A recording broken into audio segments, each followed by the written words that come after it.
Praise the Lord. இன்னைக்கு ஏசப்பா உங்களை பார்த்து சொல்ற வார்த்தை என்ன அப்படின்னா, ஒரு மனிதன் தன் பிள்ளையை சுமந்து கொண்டு போவது போல இந்த நாள் வரைக்கும் கர்த்தர் நம்மை சுமந்து கொண்டு வந்தார். ஆமீன். இது ஒரு விசேஷமான நாள், வருஷத்தின் கடைசி நாள். இந்த வருஷத்தின் முதல் நாளை காண செய்த தேவன் கடைசி நாளையும் காண செய்திருக்கிறார். அவருடைய கிருபைதான். ஆண்டவருக்கு ஸ்தோத்திரம் உண்டாகட்டும்.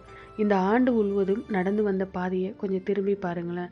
ஆண்டவர் நம்மளை எவ்வளவு அற்புதமா நடத்தினார் என்பது நமக்கு தெரியும். அதற்காக நன்றியோடு அவரை துதிக்கணும்.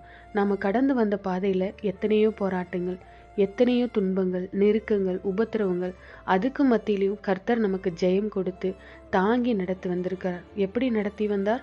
ஒரு தகப்பன் தன் பிள்ளையை சுமந்து கொண்டு வருவது போல நம்மை சுமந்து கொண்டு வந்தார். தகப்பன் எப்படி சுமப்பார் தெரியுமா? நம்ம ஊர்ல, கிராமங்கள்ல பெரிய திருவிழாக்கள் நடக்கும்போது பார்த்துருக்கீங்களா? சில பிள்ளைங்க தகப்பனுடைய தோள்கள் மேல உட்கார்ந்துருப்பாங்க. பார்த்துருக்கீங்களா? இப்போ எல்லா ஊர்களையுமே இப்படியெல்லாம் பார்க்க முடியும்.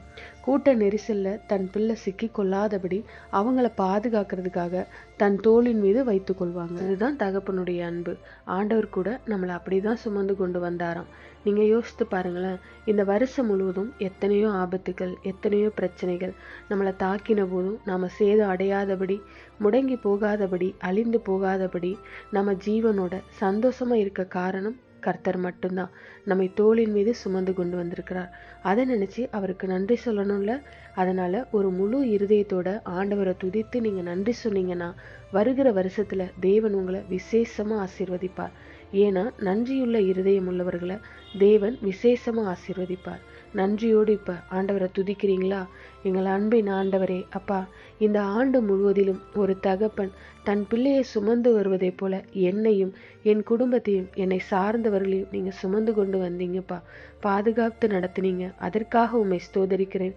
எனக்கு தகப்பனா இருந்து தூக்கி சுமந்து வந்த அன்பிற்காய் ஸ்தோத்திரம். வருகிற வருஷத்திலும் நீர் அப்படியே செய்து தாங்கி நடத்த போகிற கிருபைகளுக்காய் உம்மை ஸ்தோதரிக்கிறேன், துதிக்கிறேன். இயேசு கிறிஸ்துவின் நாமத்தில் ஜெபிக்கிறோம் பிதாவே. ஆமென். God bless you.